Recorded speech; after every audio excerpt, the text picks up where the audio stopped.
We all love Ceratosaurus, but what if there was something bigger that came before it?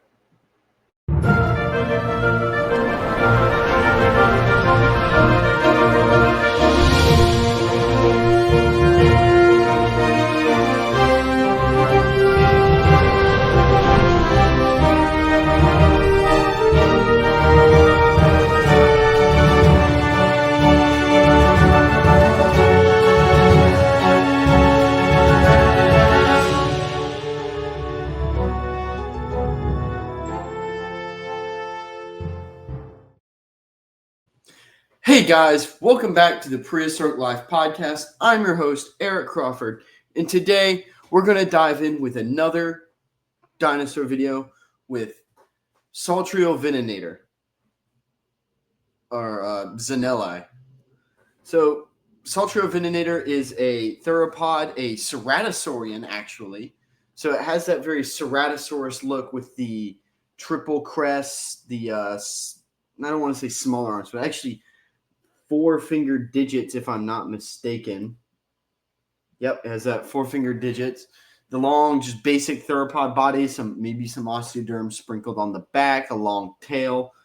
Coming in at a whopping height of 7 foot to 7.2 feet with a length of 23.9, about 24 feet, and weighing about 1 to 1.6 tons.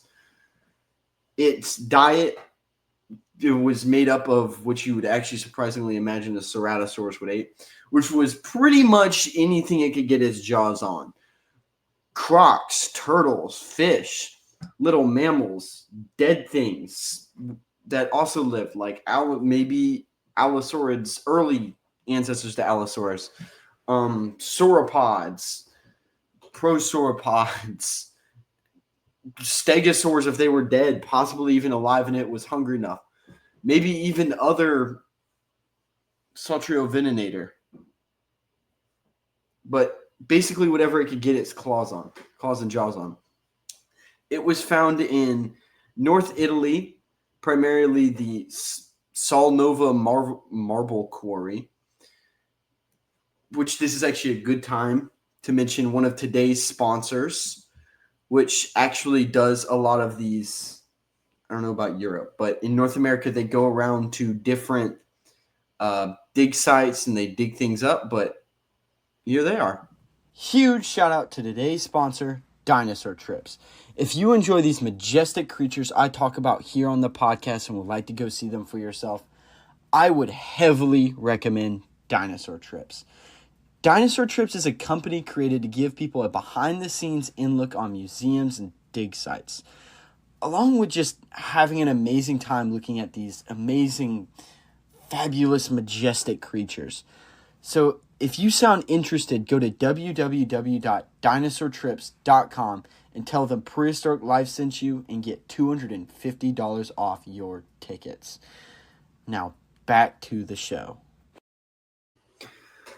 Saltriovenator lived in what was the early Jurassic of the Mesozoic, so about 199.3 to 197.5 million years ago, so right about there, in the Cinemarian of the early Jurassic, living pretty much the span of the entire Cinemarian of the Jurassic, or you can just say early Jurassic, very, very early Jurassic, very, very early Ceratosaur. So it was found by Angelo Zanella,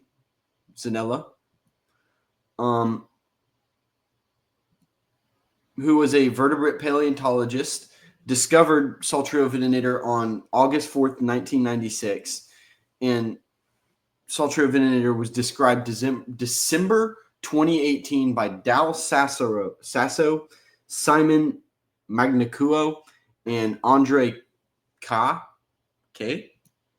Saltriovenator is known from a fragmentary skeleton. About 10% of the skeleton including a tooth, a right splenial, a right paraarticle, a neck rib, fragments of dorsal ribs, and scapule. a well-preserved but incomplete fractual humeri, metacarpal 2, Phylonax 2-1, Phylonax 3-1, Phylonax 3-2, manual ungula, ungule, not ungula, I don't know why I said that, ungule 3, and a distant tarsal 3, a distant tarsal 4, and the proximal 2nd to 5th metatarsal. This is the holotype MSNM V3664. There's an image of everything that I just said, which is probably better than the random, whatchamacallit, that just body parts that I listed off. The holotype individual likely died on the shores of an ancient beach before being washed out to sea. After death, the skeletal remains suffered from prolonged transport, during which many bones were lost and the remaining ones highly fragmented. So it was very hard to excavate, and what we excavated was, very difficult to excavate. It was actually a great time to have another word of our sponsors who actually deals with making dinosaur casts. If you follow my account, you probably like dinosaurs, fossils, in the prehistoric world. And if you have ever shopped for fossils, you'll see that a lot of them have some very high prices, rightfully so, because they are usually one-of-a-type specimen. Then you go look for casts, and you see a lot of these low-quality casts going around, so you just don't know what to do. You either have to buy something super expensive or something super low quality. Enter dinosaur skeletons. Dinosaur Skeletons specializes in creating museum-quality replicas of prehistoric life and is renowned for its highly detailed reconstructions. Founded by a professional paleo artist with over a decade of experience in the collectibles industry, they are dedicated to providing enthusiasts, collectors, and institutions with the opportunity to own magnificent, lifelike prehistoric replicas. Each creation is crafted with exceptional care and attention to detail.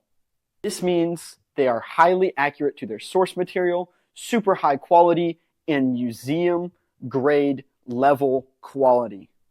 This is probably the closest you could get to bringing home a museum exhibit. They're also fairly affordable for the accuracy and quality put into it, which also means bringing home a museum exhibit. They're also fairly affordable for the accuracy and quality put into it, which also means they make great gifts for birthdays and holidays for that collector or dinosaur enthusiast you know. So go check out Dinosaur Skeletons and get your cast today. Saltriovenator, like I've been saying, it's a very early ceratosaur, kind of in this middle. You follow it, ceratosaurs, you get the very late coming up for ceratosaurs, but they're before it. Very early.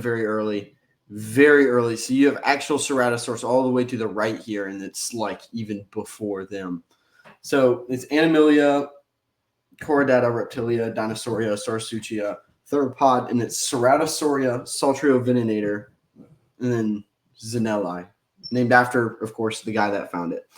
So the main habitat that it lived in was warm, humid, tropical or subtropical forest environments. Considering that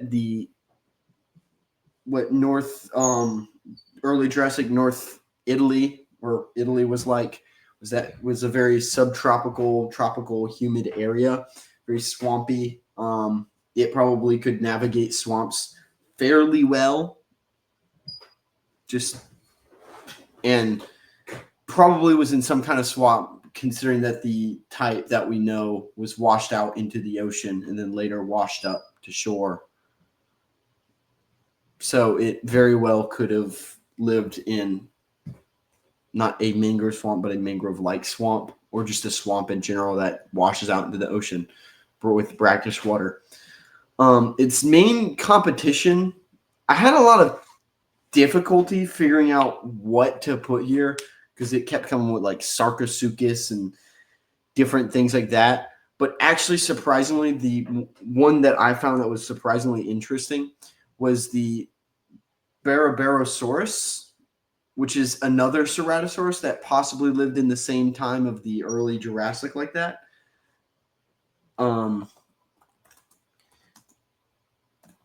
They're actually really, really closely related. But Barabarosaurus lived 190.8 to 174.1 million years ago. So they probably missed each other. So maybe Sarcosuchus too. So take Barabarosaurus with a grain of salt. I'm sure Barabarosaurus which is a different just branch of that Ceratosaur tree, that these two are actually like closely related. I'm sure since it survived longer and later into the Jurassic that it definitely saw the decline of Saltriovenator. But Sarcosuchus, which lived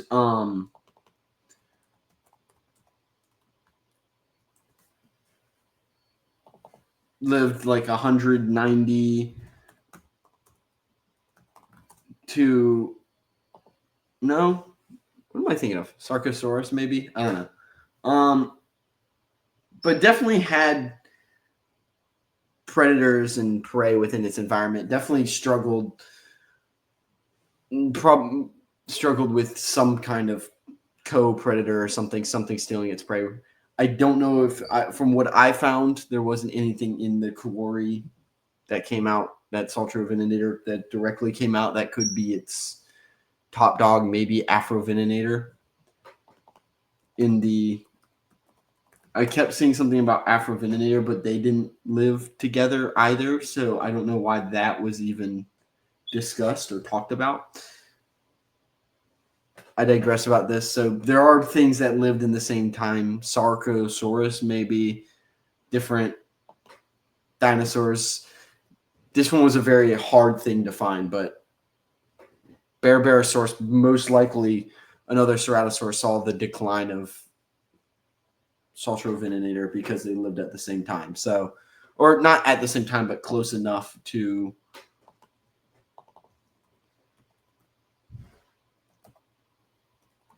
here. But so picking just like a decline. So Barabarosaurus did not live at the same time, about like 7 million years after. But I don't know. Competition wise, I actually found some very difficult research finding what competition in the environment would Saltriovenator have. And this just goes back to the fossil records not being complete and never being complete. There may never be an actual answer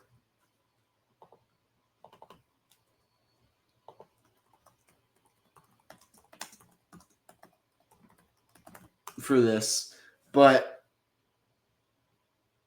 just doing a quick search, in the early Jurassic environment, Saltriovenator likely faced competition from other medium to large carnivorous theropods. Though few are known from the exact time and region, potential competitors could have included smaller, faster theropods or early crocodilomorphs that hunted similar prey. It also would have competed with scavengers, both terrestrial and marine, for carcasses as suggested by the bite marks on its own fossil. Herbivorous prosauropods and early sauropods were probably the main prey, making other carnivores that hunted them direct ecological rivals.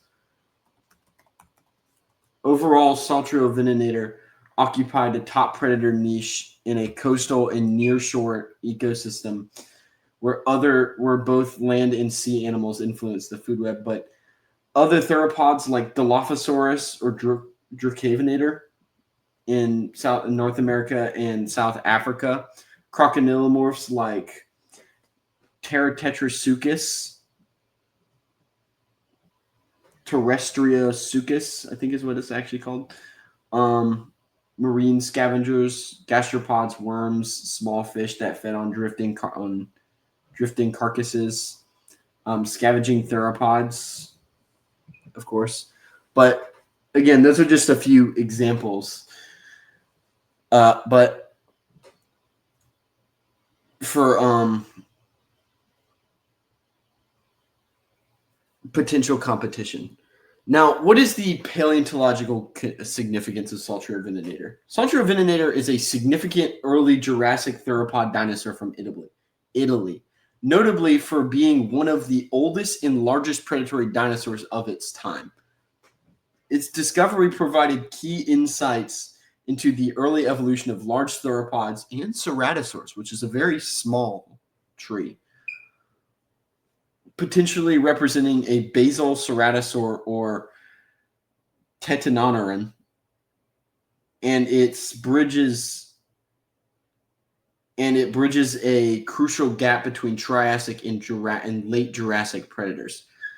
The fossils also offer rare evidence of marine scavenging on a terrestrial dinosaur carcass, suggesting it drifted in a shallow sea before burial.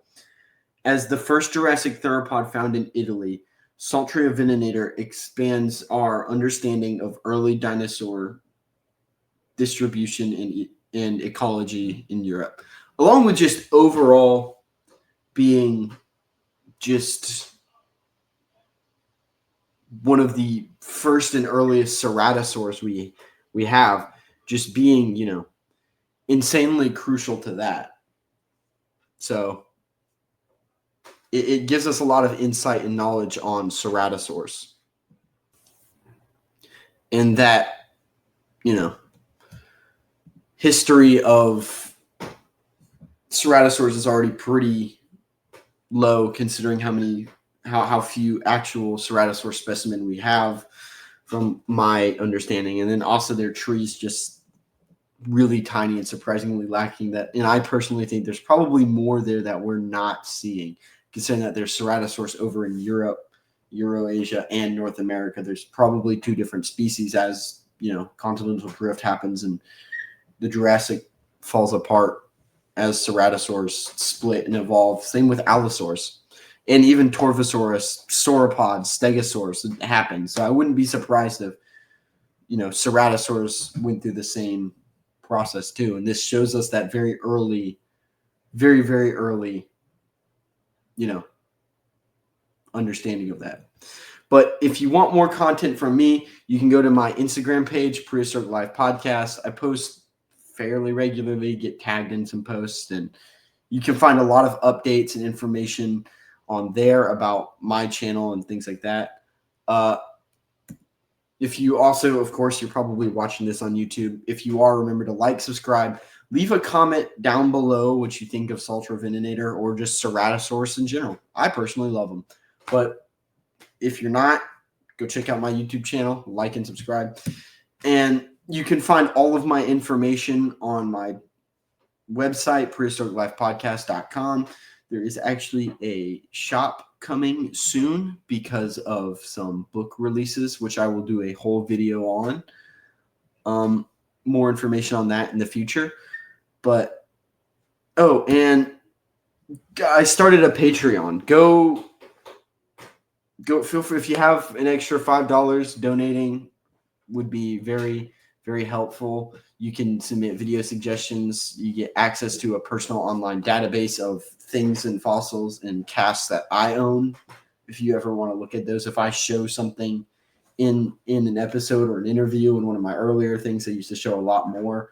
You can do that for Jurassic.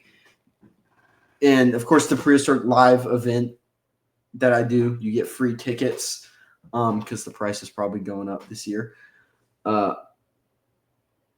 get access to that. And for, of course, the Cretaceous $10, you get the most. You get shout outs at the end of episodes, free Prehistoric Live tickets, access to the Prehistoric Live private online collections database, video suggestions, behind the scenes of projects, books, and early access to those things.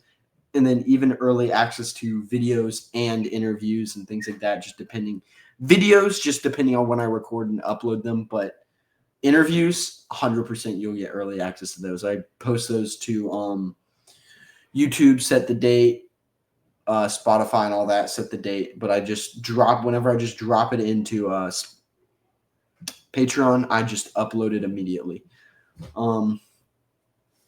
But yep, that is actually all from me. I am your host, Eric Crawford, signing off. This has been the Prehistoric Life Podcast. I hope you enjoyed, and remember, keep it prehistoric. Goodbye.